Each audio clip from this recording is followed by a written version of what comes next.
शरीर पर कपड़े हो या ना हो, धीर गंभीर फिर भी विचलित नहीं होता, उसी को त्याग कहते हैं। दुनिया के अंदर, जगत के अंदर आप रहते हो तो आप सुखी हैं कि दुखी हैं, जिसको फर्क नहीं पड़ता उनको वैरागी कहते हैं। और मैंने कल भी कहा था कि जीवन उसी का धन्य है जिसने जीवन को समझा है, जिसने जाना है। जीवन मतलब जिसने जान लिया। क्या जान लिया?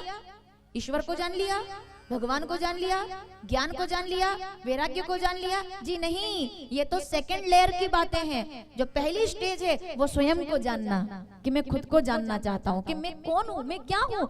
मैं खा पी करके सोने वाला नहीं हूँ, ये तो जानवर भी, पशु भी कर ही लेता है।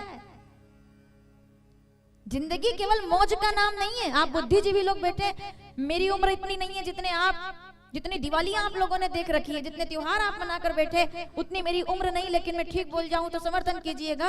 लोग कहते हैं जिंदगी तो मौज का नाम है, मौज मस्ती करो, खाओ पियो जियो और चल दो।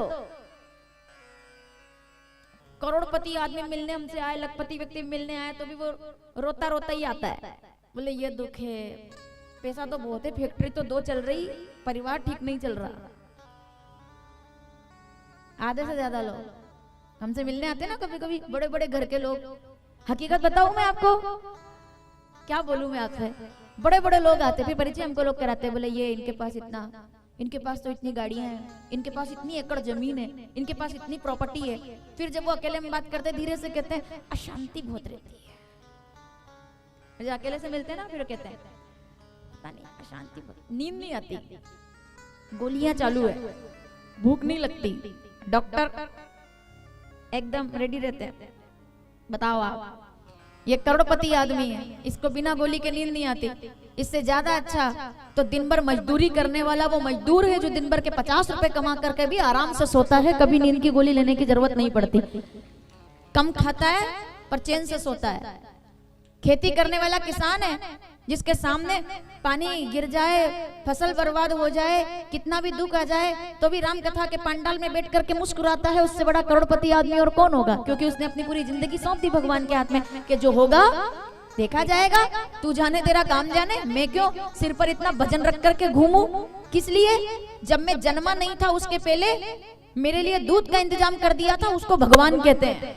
मेरे जन्म लेने से पहले वो जानता था कि 6 महीने तक, 1 साल तक मैं कुछ खाऊंगा नहीं, तो वो माता के माध्यम से दूध की व्यवस्था कर सकता है। तो क्या मेरे जन्म लेने के बाद मेरे दाना पानी के लिए नहीं सोचा होगा? कुछ तो सोचा होगा उसने, कुछ तो विचारा होगा। एक बहुत अच्छा सा दोहा है, शायद मुझे थोड़ा थोड़ा याद है। धीरे धीरे रे मना, धीरे धीरे सब होई, माली सींचे सो घड़ा, ऋतु आए फल होई। आया समझ में मैंने क्या बोला? धीरे धीरे रे मना, धीरे धीरे सब होए, माली सींचे सो घड़ा। सीताफल का पेड़ है अभी जिधर मैं रहती हूँ, हमारे उत्तम जी के यहाँ, जहाँ हम लोग निवास करते हैं, साहू जी के यहाँ सीताफल का पेड़ है सर, लगा है ना। उसमें 100 घड़े रोज पानी डालो, फल आ जाएगा? बताओ माताओं। अरे इतना कंफ्यूजन में जवाब मत दो, सीधे सीधे बोलो कि हाँ या ना। अभी सीताफल के पेड़ में अगर मैं 100 घड़े रोज पानी डालूं तो क्या फल आ जाएगा? नहीं आएगा, है ना। लेकिन जब उसका ऋतु आएगी, जब उसका मौसम आएगा, तो चाहे मैं पानी डालूं या ना डालूं, क्या फल आएगा? जरूर आएगा। क्यों आएगा? क्योंकि हर चीज का एक समय होता है। आप कितना भी पानी डाल दो, अगर समय नहीं है तो फल नहीं आएगा। जो कार्य करेगा, जो कर्म करेगा, जो पुरुषार्थ करेगा, जो मेहनत करेगा, जो संघर्ष करेगा, उसको फल अवश्य मिलेगा। क्योंकि हर चीज का अपना एक समय है। समय के आगे इसका लोगों ने गलत मतलब निकाल लिया। बोले समय से पहले भाग्य से ज्यादा नहीं मिलता, तो कुछ मत करो, हाथ बंद करके बैठे रहो, कुछ मत करो, केवल राम राम राम राम राम राम करते रहो, सब काम हो जाएगा। कुछ ने कह दिया इधर से जल चढ़ा दो, उधर से जल चढ़ा दो, तुम्हारा काम हो जाएगा। और हम शुरू भी हो गए। हमने कहा हो जाता होगा भाई, हमको लगा होता होगा, मुझे नहीं पता, लेकिन मुझे इतना पता है कि पूजा पाठ प्रार्थना सब तब काम करते हैं जब सामने करने वाला पुरुषार्थी हो, निकम्मा ना हो कि मैं कुछ नहीं करूंगा, सब तुमको करना है।